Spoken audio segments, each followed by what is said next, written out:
Hey there, gang, and welcome to the Locker Room. Coach Giggs here, and today's message, never think small.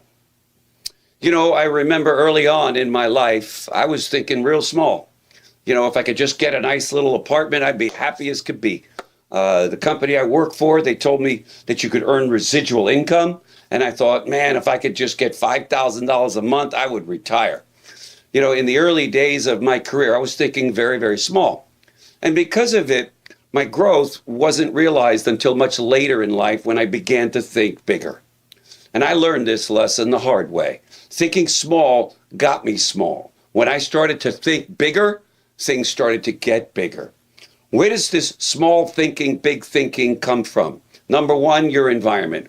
Who are you hanging around? Are you hanging around big thinkers, or are you hanging around people who are not big thinkers, complaining about everything?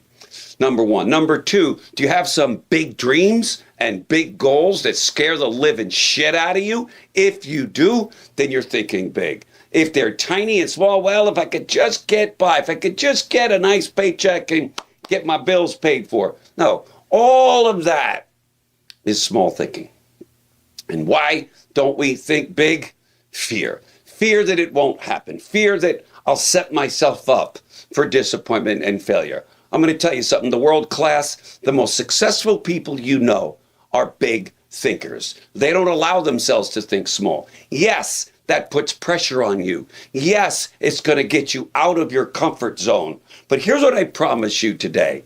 If after hearing this message, you don't double down on what you believe and really, really stick with it for a good year, 2 years, and you don't double your income, triple it even, then write me a letter and I'll give you everything I got, because here's what I know.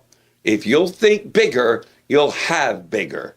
And in the company that I work with and in the friends that I have, everybody around me is thinking bigger. And so that allows me to think bigger. Never, ever think small. Think big. If you're going to think, you might as well think big. I'm telling you, it works. That's my message today, gang. Hope you enjoyed it. Hope to see you tomorrow in the broadcast. Have a great day. Bye-bye.